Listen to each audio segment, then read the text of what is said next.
अध्यक्ष महोदय, जो चर्चा ईआरसीपी पे सदन के अंदर चल रही है और इसका नाम बदल के जो एमओयू 28 तारीख को हुआ, पीकेसी पार्वती कालीचंद चंबल परियोजना कर दिया।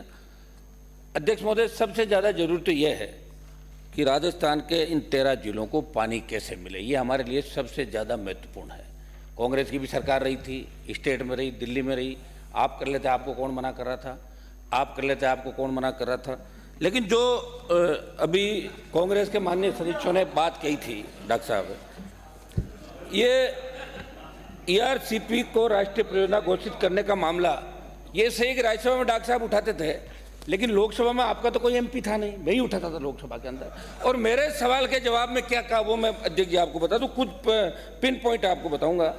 24 मार्च 2022 को लोकसभा में आपके जल शक्ति मंत्री ने मुझे मेरे सवाल के जवाब में कहा कि ईआरसीपी जल शक्ति मंत्रालय की राष्ट्रीय परियोजना के लिए पात्र नहीं है। फिर आपने वादा क्यों किया, चुनाव से पूर्व क्यों लोगों को बरगलाया? दूसरा अध्यक्ष महोदय, राजस्थान सरकार, मध्य प्रदेश सरकार ने ईआरसीपी को लेकर जिस संशोधित डीपीआर के एमओयू पर साइन किए, उस संशोधित डीपीआर और प्रथम बार डीपीआर बनी, उन दोनों की तुलना की जाए तो इस नई डीपीआर में पानी के कितने हिस्से को कम किया गया, आप ये बताएं। क्योंकि हमने जो सुना है, पहला तो अध्यक्ष महोदय ये कायदा होता है कि अपन जिस पे चर्चा कर रहे हैं हमारे पास उसकी कॉपी तो होनी चाहिए। एमओयू जैसे मंत्री जी, हमें पता है चर्चा करें किस बात पे। ये तो भाषण देने वाली बात हो गई, बड़ी चौपट पे हम भाषण दे रहे हैं या कहीं और खड़े होकर भाषण दे रहे हैं। ये एक मिनट, बड़ी चौपट नहीं है। एक मिनट, मेरा निवेदन ये है कि आप इसमें 1700-1800 लगभग जो पानी है एमसीएम, वो तो खाली पीने का पानी उसके अंदर ही चला जाएगा।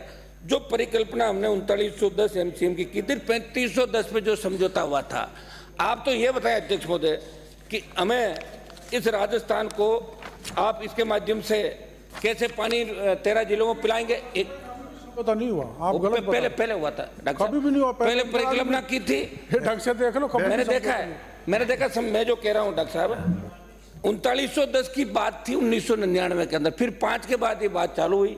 उस समय शायद हो सकता है कि आप लोकसभा के अंदर चले गए होंगे, पीछे हो गए समझौता डॉक्टर साहब। तो मैं कह रहा हूँ 3510 पे बात हुई, उसके बाद आपने 1700 पे, ये आपके मंत्री ये कह रहे हैं जल शक्ति मंत्री। और जब एमओयू जयपुर के अंदर किया तो दिल्ली मंगा के पॉलिटिकल क्रेडिट जल शक्ति मंत्री क्यों ले रहे? जब यहाँ हो गया तो ये मंत्री जी भजनलाल जी सक्षम है, वहां के मुख्यमंत्री सक्षम है।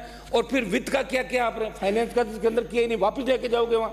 तो लोकसभा चुनाव से पहले एक बार फिर बरगलाना कि हमने ये काम कर दिया। हम ये चाहते हैं साहब, जो इंदिरा गांधी नहर परियोजना का पानी हमारे यहाँ, एक मिनट देखो मैं समाप्त कर रहा हूँ, पानी हमारे आ रहा जिन जिलों में पीने के पानी को लेकर गंगानगर हनुमानगढ़ दोनों जगह, हरियाणा पंजाब हमारे हिस्से का पानी राजस्थान को नहीं दे रहा। हम कुछ नहीं कर पा रहे, चाहे कांग्रेस की सरकार रही, बीजेपी की रही, आपने किसानों पर गोलियां भी चलाई, गरसाना रावड़ा आपको याद होगा अच्छी तरीके से किस तरह किसानों ने साधत दी।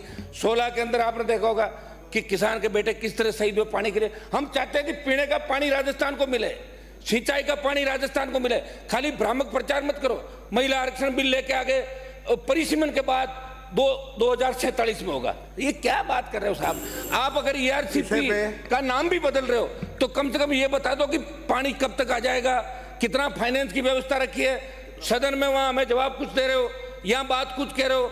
कौन सा एमओयू हुआ, आनंद फान में आधे घंटे की चर्चा रख ली, जैसे कोई कल आज विधानसभा हो रही है तो चर्चा करा के आप क्रेडिट ले रहे हो। इनको मौका मिला नहीं तो इन्होंने आप विरोध किया, आपने चर्चा का समय दे दिया। ये मजाक बढ़ के रहेगी विधानसभा साहब। कुछ ऐसा कीजिए कि राजस्थान की जनता को राहत मिले, ये हमारी